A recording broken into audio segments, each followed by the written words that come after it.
Two of you? Yeah, okay. Very strong, very beautiful, but also very, very heavy. Now, the top speed of the Vixen, when it was sent down to Bermuda as a coastal defense ship from the Queen, it was doing about 8 to 10 knots. All the enemy boats it was trying to catch and ram and sink, they were doing at least about 12 to 14 knots. So it still couldn't really catch up to do any damage. So they decided to add one more engine, a few masts and sails to try and speed it up, but it only made the vessel heavier, didn't really increase the speed at all. So they discontinued it as a coastal defense ship.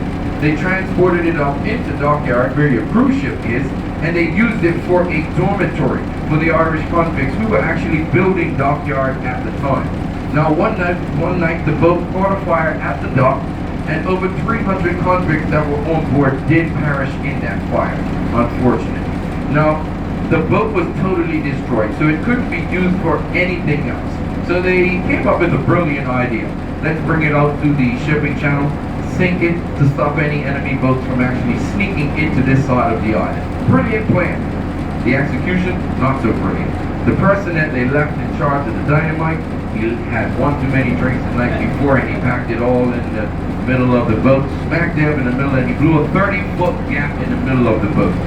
So the stern section went one way and sunk completely. The bow section went the opposite direction, and it rested itself on top of a natural coral reef.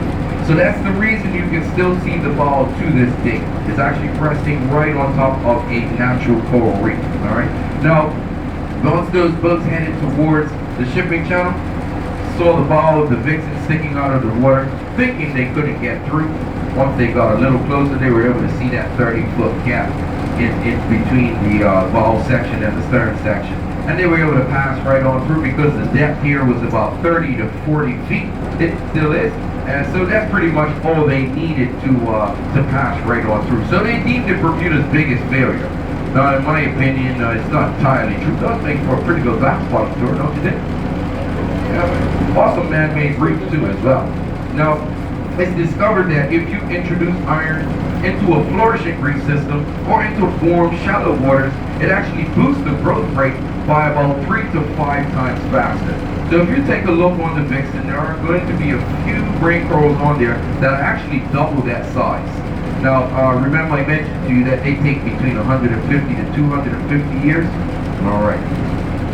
That will give you an indication of how fast it really does speed up that growth rate. This boat was sunk here in 1896, so it's been here just over 120 years. All right. Now they're actually doing this all over the world, sinking old airplanes and train cars and battleships into warm, shallow waters to try and get the reef systems to replenish and to continue to grow. It's very important to the reef system because it actually provides the ocean with 2/3 of its oxygen. So if you take the coral reef out of the ocean, you're going to take everything with it. It will just be one vast body of water with absolutely nothing in it. So they're doing a lot of sinking a lot of old airplanes, train cars, like I said, into warm, shallow water. All right. Now hopefully this will boost the growth rate and get these coral reefs to actually replenish themselves and grow again. All right. Any questions, guys? No, everybody pretty good? Yeah? All right. Anybody feel that tingling sensation? It's only because we're in the triangle, that's all.